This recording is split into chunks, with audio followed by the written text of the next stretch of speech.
దేవుని బిడ్డలముగా మనం అటు కొత్త నిబంధన చదవాలి, పాత నిబంధన చదవాలి. రెండు గ్రంథాలు చాలా ఏంటంటే ప్రాముఖ్యమైనవి. మన క్రైస్తవ్యంలోనే కొన్ని శాఖలు ఉన్నాయి. ఆ శాఖలు ఏం తెలియజేస్తాయంటే ఓన్లీ పాత నిబంధన మాత్రమే చదవాలి, కొత్త నిబంధన ఏంటంటే చదవకూడదు అని చెప్పేటువంటి కొన్ని శాఖలు ఉన్నాయి ఈరోజు వరకు.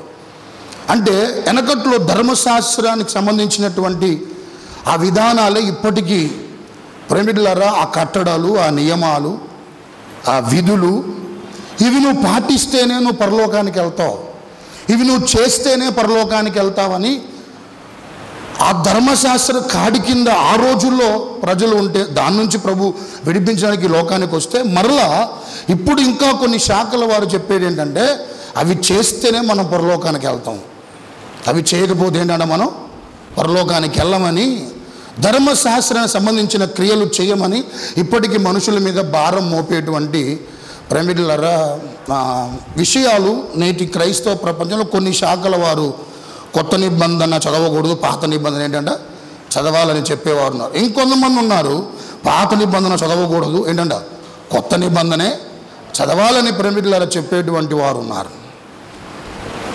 గమనించాలి, దేవుడు ఒకవేళ అనుమతించకపోతే ఈ రెండు గ్రంథాలు మనకి ఇవ్వడు, ఈ 66 పుస్తకాలు మనకి ఇవ్వడు.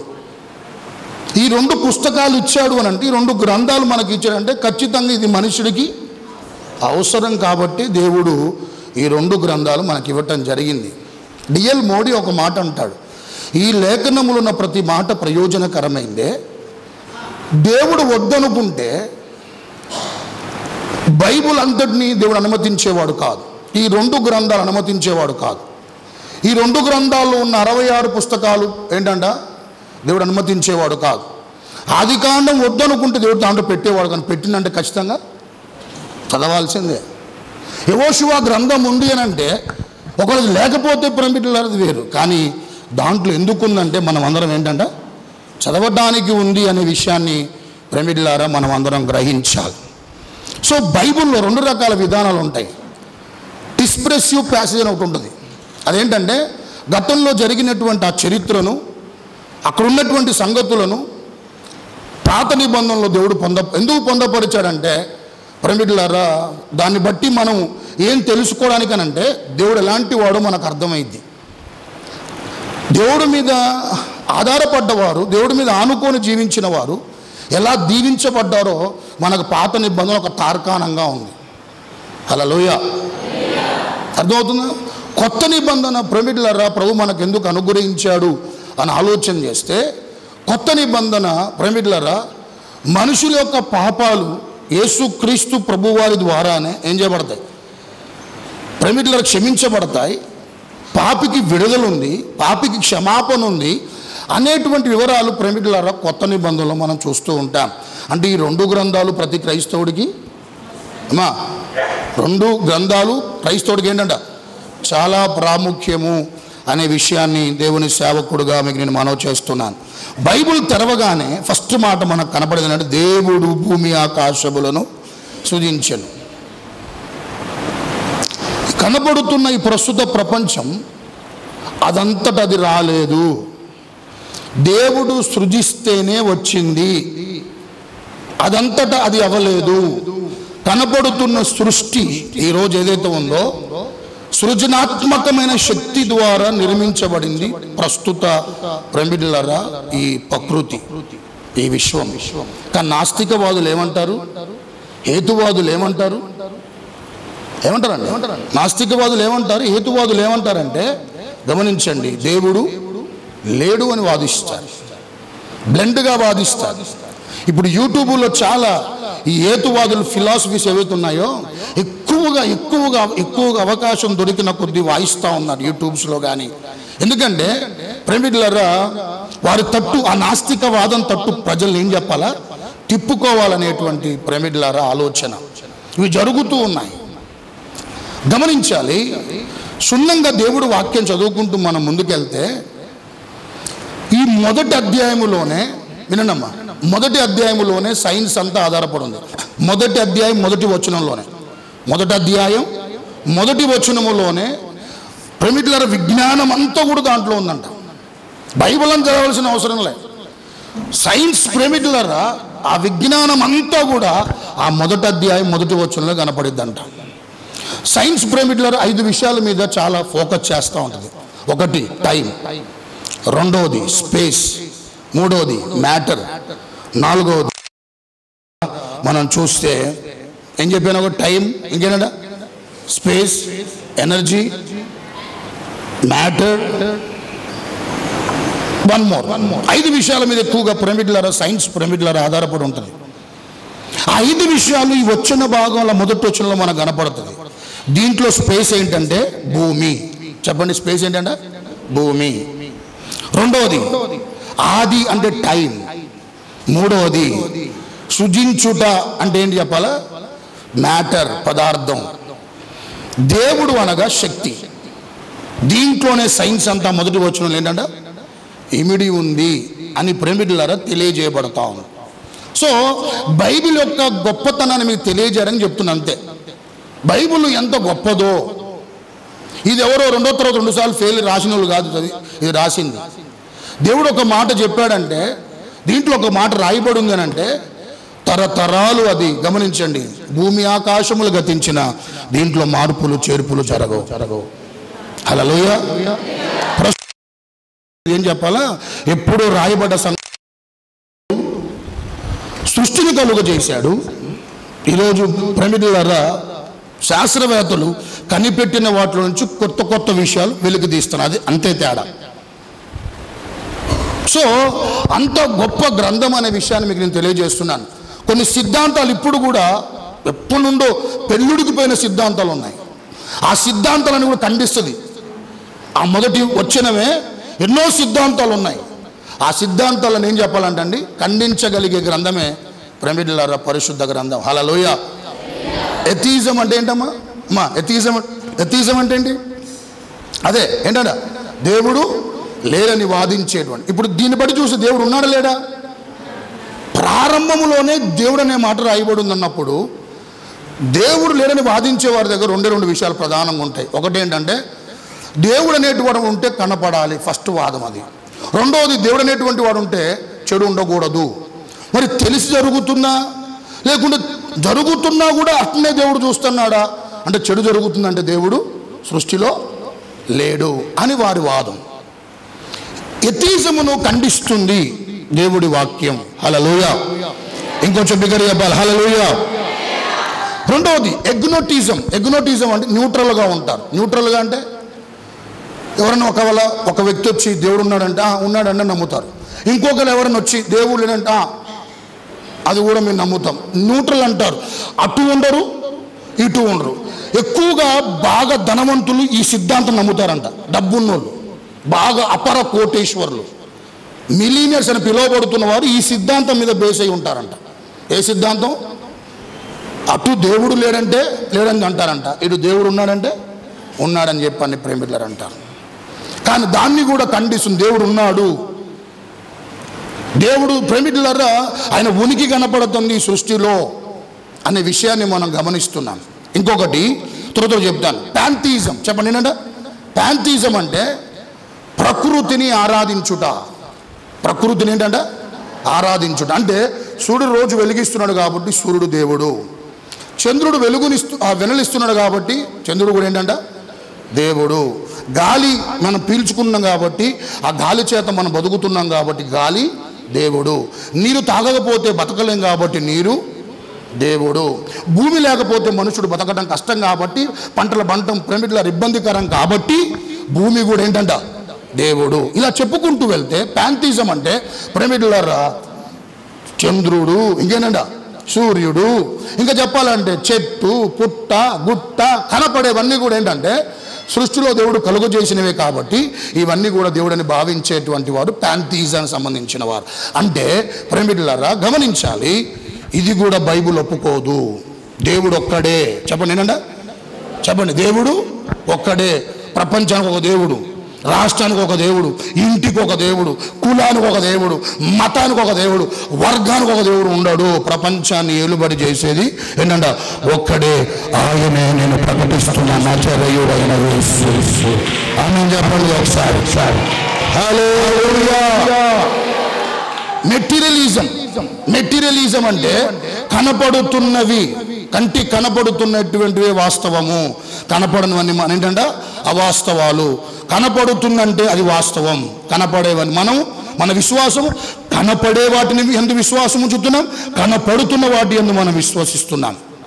గమనించాలి, పరలోకం ఉందంటే నమ్మరు మెటీరియలిజం ఉన్నవారు, నరకం ఉందంటే నమ్మరు, దేవుడు ఉన్నాడంటే ఏంటంట నమ్మడు. అట్లనే ఒక మాట అడుగుతాం, నాకు చెప్పండి, మీ తాత లేడు అని అంటే మీరు నమ్ముతారా? మీ ముత్తాత లేడని నమ్ముతారా? అమ్మ నమ్ముతారా? ఉన్నాడు కాబట్టి నువ్వు ఇక్కడ ఉన్నావు. మీ ముత్తాత, మీ తాత, మీ తండ్రి ఉండబట్టి నువ్వు ఉన్నావు. అంటే ఇప్పుడు లేనంత మాత్రానికి లేడా? ముత్తాత లేడా? ఖచ్చితంగా ఉన్నాడు. ఇది వాళ్ళ విధానం. ఇవన్నిటి సిద్ధాంతాలను కొట్టివేసేటువంటిదే ఆదికాండం 1వ అధ్యాయం 1వ వచనం. హల్లెలూయా. ఇప్పుడు దేవుడు అక్కడికి వచ్చినాక, దేవుడు వెలుగు కమ్మని పలుకగా వెలుగు కలిగేది. వినండి సంగమా, దేవుడు పలికేవాడు. చెప్పండి, మన దేవుడు ఎవరంట? పలికేవాడు. పలకనివాడు కాదు, మాట్లాడని వాడు కాదు, మాట్లాడే దేవుడు మన దేవుడు.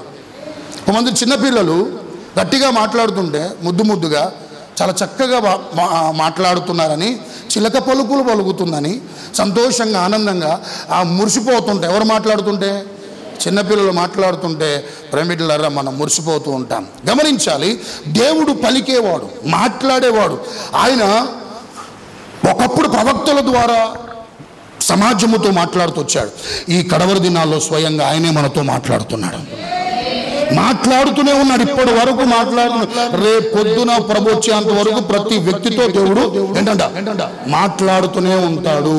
ఆయన మాట్లాడే దేవుడే తప్ప మాట్లాడని దేవుడు కాదు అనే విషయాన్ని మనం గమనించాలి. ప్రపంచంలో మాట్లాడే వాళ్ళు ఉన్నారు, మాట్లాడని వారు ఉన్నారు. కానీ దేవుడు తెలుసా ప్రేమికులారా, ఎక్కడ అక్కడ మాట్లాడతాడు, ఎక్కడ మాట్లాడకూడదో అక్కడ మాట్లాడు. క్రైస్తవులు నేర్చుకోవాలి. నువ్వు ఎక్కడ మాట్లాడాలో అక్కడ మాట్లాడాలి, ఎక్కడ మాట్లాడకూడదో అక్కడ మాట్లాడకూడదు. ఈరోజు ప్రేమికులారా,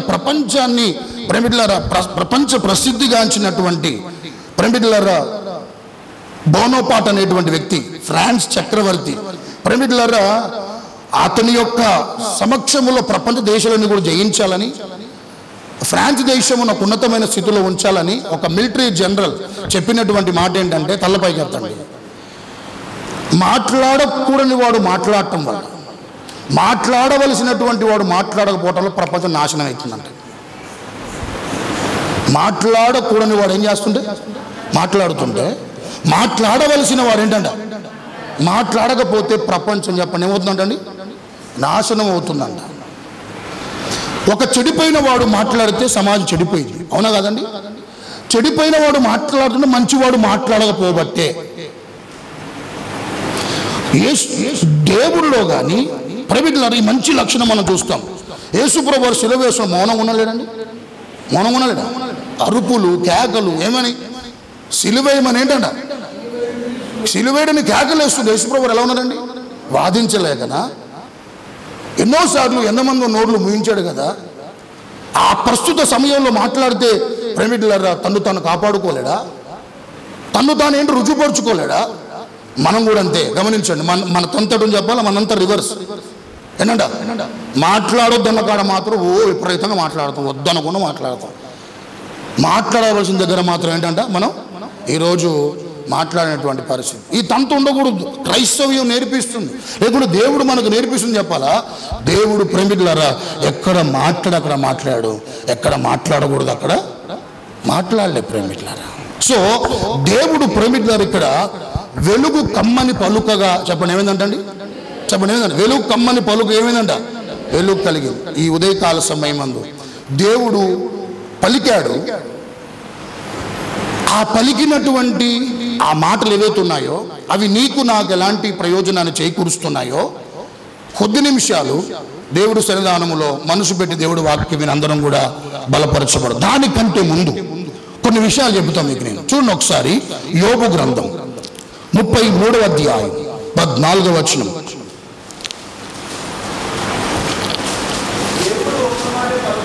దేవుడు ఒక్క మారే పలుకును, 2 మార్లు పలుకును, అయితే మనుష్యుడు దాన్ని ఏం చేయట్లేదంట, కనిపెట్టట్లేదు. చాలు చాలు చాలు చాలు. దేవుడు ఎలీఫజ్ అనేటువంటి ఒక అనుభవస్తుడు చెప్పినటువంటి మాట అండి. ఒక అనుభవంతో కూడినటువంటి ఒక వ్యక్తి చెప్పిన మాట ఏంటంటే, దేవుడు ఏంటంట, ఒక్క మారు పలుకును, ఇంకేంట 2 మార్లు పలుకును, అయినా మనుషుడు ఏం చేయట్లేంట, మనుషుడు ఏం చేయట్లే. అన్నీ కనిపెడుతున్నారు ఈరోజు. కానీ ప్రేమికులారా, ఏం కనిపెట్టలేదు చెప్పాలి ఈరోజు దేవుడు బిడ్డలు. దేవుడు మాట్లాడుతున్న విషయాన్ని ఏం చేయట్లేంట, కనిపెట్టట్లేదు అనే విషయాన్ని ఇక్కడ చక్కగా ప్రేమికులారా తెలియజేస్తూ ఉంది. హల్లెలూయా. మీ అందరూ తెలుసు ఎలాన్ మాస్ అని తెలుసు, మీ అందరికీ ఎలాన్ మాస్ తెలుసా అండి? తెలుసన్న వారు స్తోత్రాలు చెప్పండి. చాలా ప్రసిద్ధిగాంచినటువంటివి, చదువుకున్న వాళ్ళు బాగా తెలుసు. స్పేస్ ఎక్స్ ప్రేమికులారా అధినేత ఆయన. ప్రపంచంలో ప్రేమికులారా కుబేర్ల జాబితాలో మొట్టమొదటి స్థానంలో ఉన్నటువంటి వాడు ఇతడు. ప్రేమికులారా ఎన్నో కనిపెట్టాడు. ప్రేమికులారా తను ఎన్నో సంస్థలకు అధినేతగా ఉన్న ట్విట్టర్, ఇప్పుడు మనం వాడుతున్న ట్విట్టర్ కూడా ఆయన స్వాధీనంలో ఉంది. ఆయన చెప్పిన మాట ఏం చెప్పాలా, మార్స్ అనేటువంటి గ్రహానికి పోయి అక్కడ ఫ్లాట్లు కొని అక్కడ బిల్డింగులు కట్టి ఏంటంట, ఎట్లయినా మన భూమి మీద ఎంతకాలం ఉన్నాం, రేపు పొద్దున కొంతకాలం అక్కడ నుంచి చనిపోదామన్న ఉద్దేశంతో రాగల రోజుల్లో ఈ ప్రయత్నాలు చేస్తుందంట. ఎవరైనా ఎలాన్ మాస్ ఎక్కడ మార్స్ అనేటువంటి ఆ గ్రహం మీద ఫ్లాట్లు కొని ఏం చేయాలని, ఇల్లులు కట్టి ఎట్లా చచ్చిపోతాం, ఇక్కడే చచ్చిపోతాం భూమి మీద, ఇక్కడ అనుభవించాం కదా, అక్కడికి పోయి కొద్ది రోజులు అక్కడ అనుభవించి చచ్చిపోదామని ప్రేమికులారా ప్రయత్నాలు ప్రేమికులా జరుగుతున్నాయి అని అంట. ఆలోచన చేయండి. ఇప్పుడు నానో టెక్నాలజీ పెరిగినాక సైన్స్ ఎన్నో రకాలుగా ప్రేమికులారా చాలా చెప్పాలంటే అతి వేగంగా దూసుకొని వెళ్ళిపోతా ఉంది. ఎంతో టెక్నాలజీ పెరిగిపోయింది ఈరోజు. అన్ని కనిపెడుతున్నాడు, అన్ని ప్రేమికులారా పసిగట్టుతున్నాడు, అన్నిటినీ ప్రేమికులారా ఛేదిస్తున్నాడు. కానీ మనిషి ఒక్కటి మాత్రం కనిపెట్టట్లే అంటే ఏంటంటే, దేవుడు మాట్లాడుతుంటే ఆ మాటను మనుషుడు, అది దౌర్భాగ్యం. ఎవరు మాట్లాడుతుంటే, దేవుడు మాట్లాడుతుంటే దాన్ని కనిపెట్టలేనటువంటి స్థితి ఈరోజు. హల్లెలూయా. అమ్మా దేవుడు ఏం చేస్తాడు, అమ్మా మన దేవుడు ఏంటన్నా మాట్లాడతాడా, మాట్లాడతాడు, కనిపెట్టట్లే ఈరోజు. బైబిల్ ఇంకొక విషయం చూపెడతా. పౌలు అంటాడు 2 కొరింథీ పత్రిక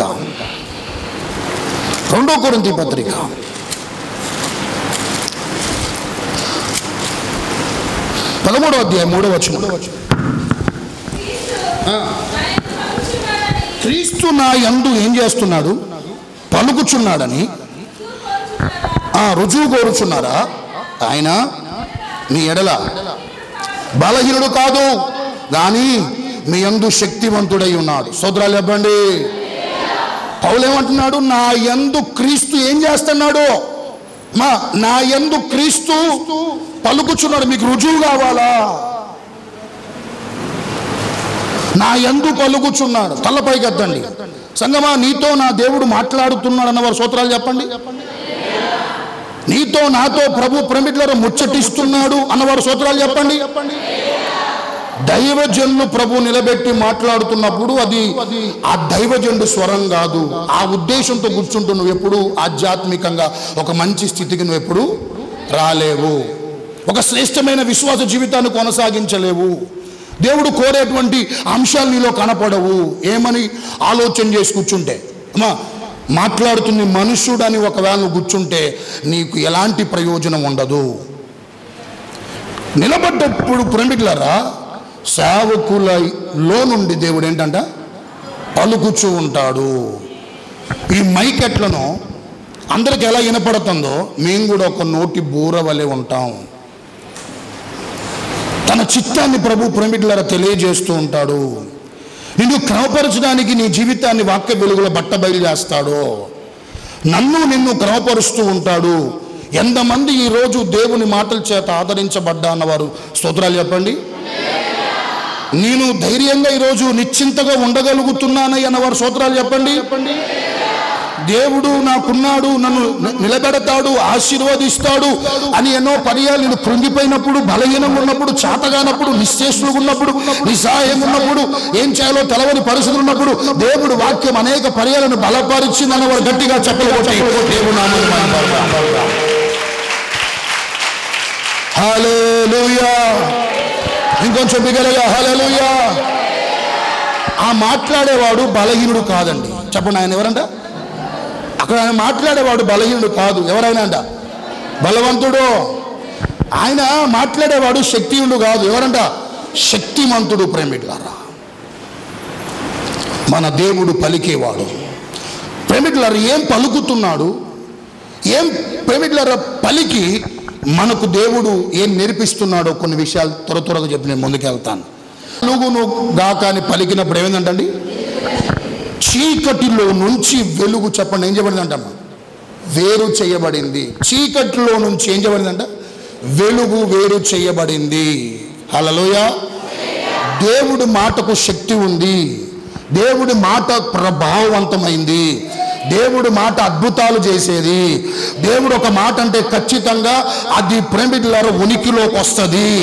దేవుడు మాట్లాడితే ఖచ్చితంగా అది నెరవేర్చబడుతుంది. దేవుడు మాట్లాడితే ఖచ్చితంగా అది ప్రేమికులారా దృశ్యంగా కనపడుతుంది. దేవుడు చీకటిగా ఉన్నటువంటి ఆ ప్రేమికులారా, శూన్యముగా ఉన్న ఆ యొక్క ప్రేమికులారా, సువిశాలమైనటువంటి శూన్యముల నుంచి, చీకటిలో నుంచి దేవుడు ఏం చేశాడు? వెలుగు కలుగునుగా కంటే పలకగానే, చెప్పండి, ఏమైందంటమ్మా? వెలుగైందంట. స్తోత్రాలు చెప్పండి ఒకసారి. ఇది భౌతికంగా ప్రేమికులారా ఈ వెలుగు మనం చూస్తున్నాం. ఈరోజు కనపడుతున్న ఈ వెలుగు ఎవరంటండి? పగలు రాత్రి ఎవరు ఏర్పాటు చేశారు? ఏదో పగలు అనేటువంటిది నువ్వు చూస్తున్నావు అంటే ఎవరు పలకగా జరిగింది ఇది? ఎవరు పలకగా జరిగింది ఇది? ఈ రోజు వరకు నిరంతరాయంగా ప్రేమికులారా రాత్రులు పగలు ఏర్పడుతున్నాయంటే ఆ రోజు దేవుడు తన నోట పలికిన శక్తిగా నొక్కే ఒక మాట ఈ రోజు వరకు వెలుగు ప్రేమికులారా పగలు లేకుంటే రాత్రి పగలు ఈ రోజు వరకు చక్కగా సృష్టిలో మనకు కనపడతా ఉన్నాయి. హల్లెలూయా. అయితే మనం ఆధ్యాత్మికంగా పౌలు అంటాడు కదా, చూడండి ఒకసారి దీన్ని ఎట్లా మనం తీసుకోవాలంటే, పౌలు ఒక మంచి మాట అంటాడు. చూడండి, నా బైబిల్ తెరిచి శ్రద్ధగా వింటూ మనం అందరం ముందుకెళ్దాం. చాలా విషయాలు ప్రభు మనతో మాట్లాడుతుంటారు. శ్రద్ధగా విందాం. చూడండి ఒకసారి, 1 కొరింథీ పత్రిక 4వ అధ్యాయం 5వ వచనం. 1 కొరింథీ పత్రిక 4వ అధ్యాయం 5వ వచనం. కాబట్టి సమయము రాకమునుపు, అనగా ప్రభు వచ్చు వరకు ఆయన, చూడండి, అంధకారమందని రహస్యములను వెలుగులోనికి తెచ్చి హృదయములోని ఆలోచనలు బయలుపరిచినప్పుడు ప్రతి వానికి తగిన మెప్పు దేవుని వలన కలుగును. హల్లెలూయా. ఇప్పుడు వెలుగు ఎక్కడ కోరుకున్నాడు దేవుడు? అక్కడ రాయబడ్డ మాట, దేవుడు వెలుగును ఎక్కడ కోరుకున్నాడు? ఇప్పుడు మనుషుడి యొక్క అంతరంగములో దేవుడు వెలుగును కోరుకుంటున్నాడు అనే విషయాన్ని అక్కడ మనం చూస్తున్నాం. భౌతికంగా ఈ వెలుగు కలుగునుగా కంటే కలిగింది చక్కగా ఈ రోజు వరకు దేవుడి మాటకు లోబడి జరుగుతూ ఉంది. దేవుడు ప్రేమికులు ఆధ్యాత్మికంగా కనుక మనం నేర్చుకోవాల్సినటువంటి అంశం ఏదైనా ఉంటే వెలుగు ఎక్కడున్నా చెప్పాలంట అండి, నీ హృదయములో వెలుగు ప్రేమికులారా ఉండాలి. నీ హృదయములో దేవుని వెలుగు ప్రకాశించాలి. ఇప్పుడు చెప్పండి, వెలుగు లేని చోట ఏముంటుంది?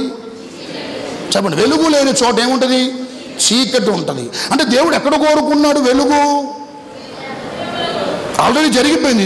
ఇది నిర్వర్తించబడుతుంది దేవుడు మాటతో చొప్పున. ఇప్పుడు మనుషులను ఎక్కడ కోరుకున్నాడు దేవుడు వెలుగు? హృదయములో కోరుకుంటున్నాడు.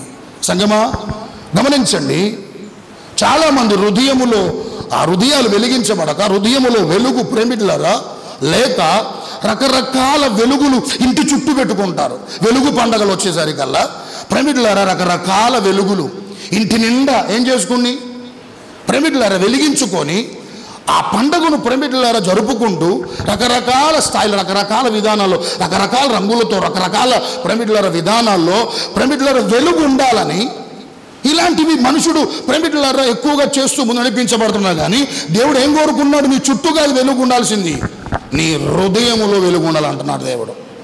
ఎక్కడుంటామా? మన హృదయములో దేవుడు వెలుగు ఉండాలి.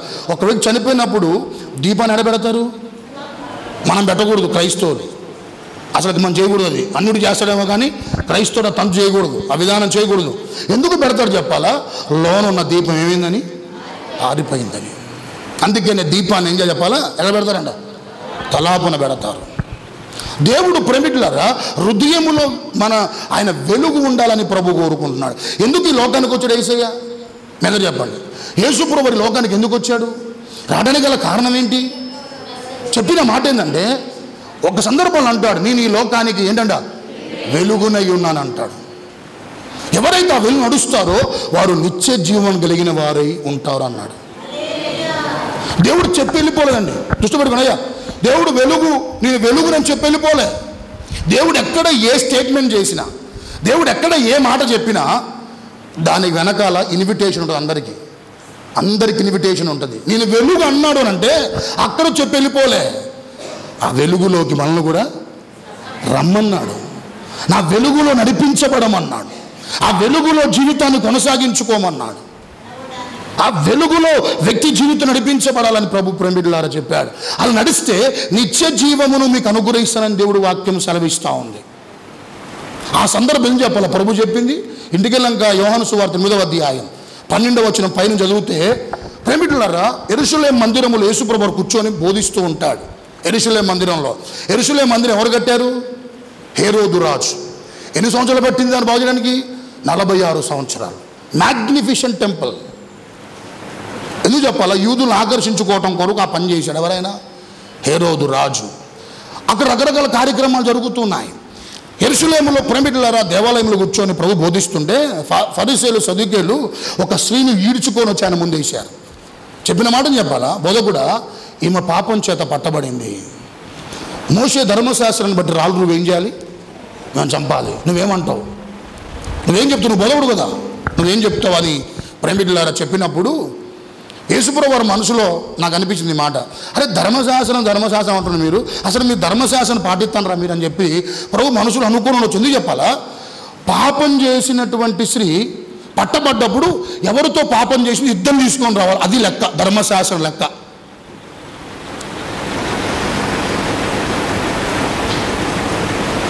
పాపం చేసినటువంటి స్త్రీ ఆ మొక్కదాన్ని తీసుకురావడం కాదు, ఆమెతో ఎవరు చేశారు యుద్ధం ఏం చేయాలంట, యుద్ధం, అది ధర్మశాస్త్రం గురించి చెబుతున్నటువంటి మాట. కానీ పురుషుని తీసుకురాలే, కానీ ఎవరినంట? స్త్రీని తీసుకొచ్చారు. ఆమెను చంపడానికని కాదు, ఆమెను ఇబ్బంది పెట్టడానికి, ఆమెను అడ్డు పెట్టుకొని ఎవరిని ఇబ్బంది పెట్టడానికి దేవుడు తెలుసు అండి. యేసుప్రభు వారు తెలుసు వీరు ఏ ఉద్దేశంతో వచ్చారో. ఇప్పుడు యేసుప్రభు వారు అన్న మాట ఏం చెప్పాలా? మీలో ఏనంట పాపము లేనివాడు మొదటగా రాయి వేయమన్నాడు. అప్పుడంటే వారందరూ అంతరాత్మ ఏం చెప్పాలా? గద్దించి రాళ్ళు పట్టుకొని వచ్చిన వారందరూ కూడా అందరికి అర్థమైపోయి నేను పాపిని, నేను నాలో ఏనంట పాపం ఉంది, నేను అపవిత్రుణ్ణి అని అందరూ అంతరాత్మ గద్దించినప్పుడు అంటండి, చంపుదామని వచ్చిన వారు, యేసుప్రభు అని ఇరకాటంలో పెడదామని వచ్చిన వారు, నిందిద్దామని వచ్చినటువంటి వారు అందరూ వెళ్ళిపోయారంటండి. ఆ కింద రాస్తూ ఈ మాట చెప్పాడు. ఏం రాసి చెప్పాలా? తలపై గత్తండి. ఏం రాసిగా చేతులతోనంటే, ఒకప్పుడు అదే చేతులు ధర్మశాస్త్రం రాశాయి, అదే చేతులు కృపను గురించి రాశాయి. స్తోత్రాలు చెప్పండి ఒకసారి. అంటే ఆ పాపి రక్షించబడాలని, ఆ పాపములో నశించిపోవద్దని, దేవుడు కనికర సంపన్నుడు కాబట్టి, దయగలిగిన వాడు కాబట్టి అలా నశించిపోవద్దని, ప్రేమికుల తన స్థితిని ఎరిగి మరలా ప్రభు యొద్దకు రావాలని ప్రేమికులరా ఆమెను తప్పించి అన్నమాట ఏం చెప్పాలా? అమ్మా నిన్నెవ్వరు శిక్షించలేదా అంటే, నన్నెవ్వరు శిక్షించలే, నేను కూడా నిన్ను శిక్షించను, ఇక మీదట పాపము చేయకు. ఈ మాట అనకపోతే యేసుప్రభు వారిని ఇంకా నిందించేవారు.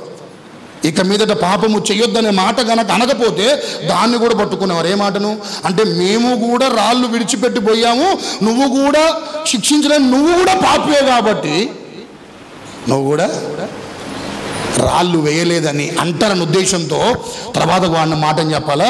ఇక మీదట పాపము అంటే అర్థం ఏం చెప్పాలా? గమనించండి. ఒక వ్యక్తి ఎదుట వ్యక్తి చెప్తున్నాడంటే ఈ వ్యక్తి ముందు చేసి చూపించాలి. మనం చెప్తాం, మనం చేయం, కానీ 100 చెప్తాం. మనం ఎవరికి? ఒక్కటి ఉండదు మనలో, ఒక్కటి ఉండదు. కానీ ఇక చెప్పమంటే మాత్రం ఆ మాటలు ఎప్పుడు అనుకున్నా ఫలిస్తా అనుకున్నావా? ఆ వ్యక్తిలో కార్యం జరిగిస్తా అనుకున్నావా? ఒక వ్యక్తిలో నువ్వు చెప్పే చిన్న మాటను ఫలించాలంటే ముందు నీలో అది కార్యరూపం దాల్చాలి, నాలో కనపడాలి. యేసుప్రభు ఆ మాట అన్నారంటే గమనించండి, అతడు పాపము లేని పరిశుద్ధుడు గనుక, పవిత్రుడు గనుక, ప్రేమికుల నిష్కల్మషుడు గనుక, పాపుల్లో చేరక ప్రేమికులారా పవిత్రుడు గనుక, ఆ మాట ఆ రోజు ఆ స్త్రీతో ఏంటంటే చెప్పినప్పుడు ఈ మాట చెప్పాడు, యెరూషలేములో మందిరములో ఉన్నప్పుడు చెప్పాడు. దాని అర్థం చెప్పాలా? యెరూషలేము మందిరములో ప్రేమికులారా రోజు మందిరంలో దీపం వెలిగిస్తారు. దీపం ఇప్పటికి ఉంటుంది. కొన్ని చర్చిలలో దీపాలు గట్టిగా వెలిగిస్తారు, కానీ దాంట్లో ఎవరుండరు. ఆ దీపాలు ఉంటే అన్నీ ఉంటాయి, కానీ అసలు ఎవరుండరు, దేవుడు ఉండరు. అక్కడ ఒక మాట చెప్పింది ఏం చెప్పాలా? నేనే వెలుగురా బాబు, మందిరాలు ఏం చేయమాకండి, అక్కడ దాన్ని కొవ్వొత్తులు పెట్టమాకండి, నేనే ఈ లోకానికి వెలుగును, నా వెలుగు నడిపించబడేవారు నిత్య జీవాన్ని పొందుకుంటారన్న మాట దేవుడు చెప్పడానికి గల కారణం ఆ పాపాత్ముని స్త్రీని దేవుడు తప్పించిన తర్వాత కన్న మాట. ఎవరంట మన దేవుడు? అమ్మా, ఎవరంట మన దేవుడు? చెప్పాలి. ఎవరంట మన దేవుడు? వెలుగులో, నువ్వు వెలుగులో ఉండాలని దేవుడు కోరిక, వెలుగు సంబంధిగా బ్రతకాలని దేవుడు కోరిక, వెలుగులో నీ జీవితం నడిపించుకోవాలని దేవుడు కోరిక, వెలుగులో నువ్వు స్థిరపడాలని దేవుడు కోరిక. ఈ అనుభవాలు ప్రేమికులారా ప్రభుని వెంబడిస్తున్నటువంటి మనలో ప్రభు ప్రేమికులారా కోరుకుంటున్నాడనే విషయాన్ని మీ అందరికి నేను తెలియజేస్తా ఉన్నాను. దేవుడు మనల్ని చీకట్లో ఉన్నాం, బంధకాల్లో ఉన్నాం, సత్యం తెలవక అవివేకంగా మూర్ఖంగా ఎయ్యి పడతాయి ఎట్లా పడితే అట్లా ప్రేమికులారా జీవించి బ్రతికి ప్రేమికులారా దేవుడు సత్యమేంటో ప్రభు మనకు బయలుపరిచి ఆ వెలుగులోనికి మనం ఈరోజు రావటం వల్ల మనం అందరం చీకటి సంబంధులం కాస్త ఏమేమనంటాండి వెలుగు సంబంధం అయినాక ఇంకా నువ్వు ఎక్కడ జీవించాలా, ఎక్కడ జీవించొద్దు, ఎక్కడ జీవించకూడదు. నేనైనా మీరైనా చీకట్లో జీవించకూడదు. ఒక తాచుపామును వెలుగులోకి తీసుకొచ్చి పెడితే అది వెలుగులో ఉంటుందా, పారిపోయిద్దా? ఎక్కడ కన్నం ఉందా వెళ్ళిపోయింది. లోకములో పడి చెడి పాపమును ప్రేమిస్తున్నవాడు వెలుగునెప్పుడు ఇష్టపడాడు. వెలుగునెప్పుడు ఏంటంట? పాపములు ఆనందిస్తున్నవాడు వెలుగునెప్పుడు ఏంటంట? ఇష్టపడడు, రాడు. ఎవరినైనా కదిలించి చూడండి మీరు. యేసుప్రభు దగ్గర రమ్మంటే వాళ్ళు చెప్పే మాటని చెప్పాలా? అమ్మో మా వల్ల కాదు, మేము తాగుడు ఏం చేయలేం, వాళ్ళకి అది ఇష్టం.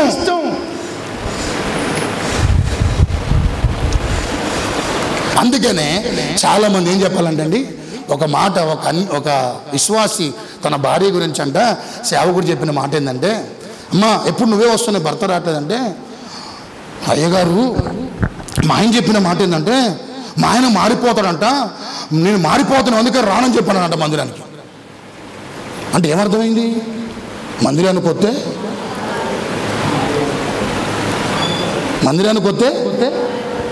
మారిపోతాడని తెలిసి ప్రేమికులు రమ్మో నేను మారును అని ప్రేమికులరా చెప్పగానే చెప్తున్నారు. అంటే ఇక్కడికి వస్తే సంగమా ఈ గ్రంథం ఎందుకు చెప్పాలా మనకి ఇచ్చింది? వినండి, ఈ గ్రంథం ఎందుకు చెప్పాలంటే అండి, ఒక మంచి జీవితాన్ని జీవించడానికి, మంచి జీవితం, మంచి బ్రతుకు, బతికిన 10 రోజులైనా ఏంటంటే మంచిగా బతికేటువంటి ఒక మంచి బతుకును ప్రభు ప్రేమికులారా మనకివ్వటానికి, ఇంకంతేకాదు రక్షణ గురించిన వివరాలు, ఒక చక్కటి విలక్షణమైనటువంటి జీవితం ప్రేమికులారా భూమి మీద బతికిన ప్రతి మానవుడు జీవించేటువంటి ప్రతి వివరాలు దీంట్లో ఉన్నాయి. అందుకు దేవుడు మనకి ఏంటంట ఈ గ్రంథాన్ని మనకిచ్చాడు. ఒక వ్యక్తి ప్రభు దగ్గరకు వస్తున్నాడంటే ఎక్కడి నుంచి చెప్పాలా? చీకట్లో నుంచి. ఇంకా చీకటి సంబంధిగా ఏమైనా నీలో నాలో క్రియలు కనుకుంటే దయచేసి గమనించాలి. దేవుని సన్నిధిలో అందుకు కాదు ప్రభు నీ కొరకు వచ్చింది, అందుకు కాదు రక్తం గార్చింది నీ కొరకు, మళ్ళా చీకట్లో బతకడానికి కాదు, ఖైదనంగా తన ప్రాణం పెట్టింది దాని కొరకు కాదు. దృష్టిలో పెట్టుకోండి. ఒక స్వస్థత కొరకు రాలే, ఒక స్వస్థత ప్రభునికి ఇవ్వడానికి ఆయన కలవరుసు రక్తం గార్చాల్సిన అవసరం లే. ఈ కుటుంబంలో అద్భుతాలు జరగడానికి యేసు ప్రభు రక్తం గార్చాల్సిన అవసరం లే. ఆ సిలువలో ఆ భారమైన సిలువను మోస్తూ ఆ కలవరుసులో వేరాల్సినటువంటి అవసరం లేదు. ఎందుకు మరణించాడు తెలుసా? స్వస్థత కొరకు కాదు, జీవితంలో అద్భుతాలు నీ పట్ల ప్రభు చేయడానికి కాదు, మేలు పొందుకోవడానికి కాదు. గమనించండి ప్రేమికులారా, నువ్వు నేను మనమందరం చీకటి సంబంధులంగా ఉన్న మన బ్రతుకులు వెలుగు సంబంధులు బతకడానికి యేసయ్య క్రైదనంగా తన రక్తాన్ని మన కొరకు కార్చాడు. దాని పరమార్థం ఎరిగిన మనం అందరం కూడా చీకట్లో కాదు. ఈ వెలుగు గురించి పేతురు చెప్పాలా? ఇది ఆశ్చర్యకరమైన వెలుగంటిది. ఏ వెలుగంటిది చెప్పాలి? ఏ వెలుగంట ఇది? ఆశ్చర్యకరమైన. ఒక వ్యక్తి దేవుళ్ళలోకి వచ్చాడంటే ఆశ్చర్యమైన వెలుగు నడిపించబడుతున్నాడు. ఇంకొన్నాయా? మానే నేను మానుకుంటా, ఇంకేమైనా ఉన్నాయా? విడిచిపెట్టు. దేవుడు సన్నిధిలో పురమిట్లారా, మన జీవితాలు దేవుడు హృదయములో వెలుగుండాలని కోరుకుంటున్నాడు. ఒకటి, నువ్వు వెలుగులో ఉండాలని ఆ మాట పలికాడు. రెండు, నీ గురించి నేను రేపో మాపో సాక్ష్యం చెప్పబోతున్నాను. మూడు, గమనించండి, తప్పిపోయిన నిన్ను మరలా తిరిగి తన మార్గములోకి తెప్పించుకోవటానికి దేవునితో మాట్లాడుతున్నాడు. హల్లెలూయా. ఈ అనుభవాలతో మనం అందరం ముందుకు ప్రభు కృప నడిపించబడుదుముగాక. అట్టి కృప మనందరికీ ప్రభు దయచేయునుగాక. ఆమేన్. అందరు తల్లు వంచండి. చిన్న ప్రార్థన.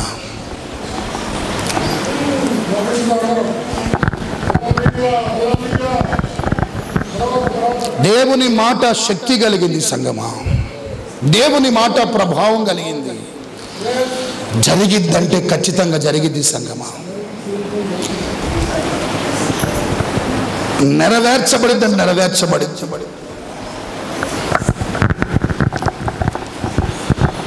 దేవుడు భూమి ఆకాశములను సృజించి వెలుగు కమ్మని పలుకగా వెలుగు కలిగింది సంగమా.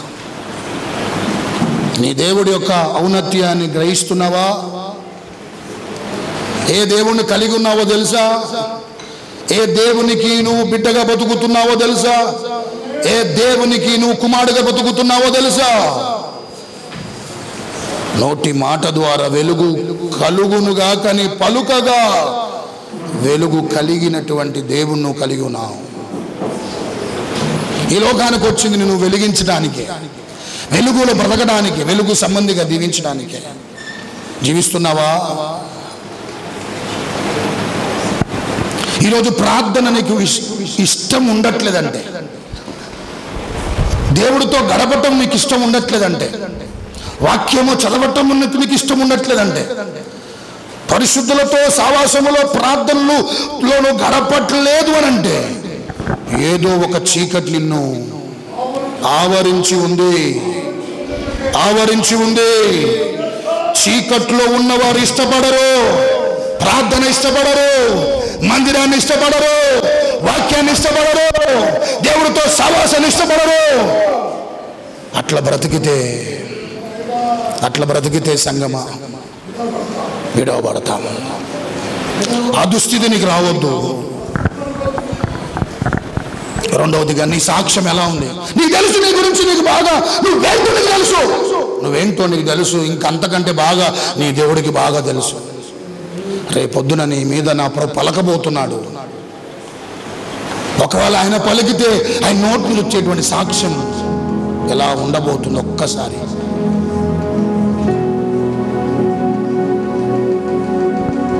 సాక్ష్యాన్ని పలికాడు దేవుడు చాలా మందిని. మూడవదిగా, తప్పిపోతున్న నిన్ను నా దేవుడు తిరిగి తన మార్గములోకి తెప్పించుకోవడానికి నా ప్రభు నీతో పలుకుతున్నాడు. ఇకనైనా విడిచిపెడతావా? సౌలా అన్నాడు కదా, అక్కడ నీ పేరు పెట్టుకోని అడుగు.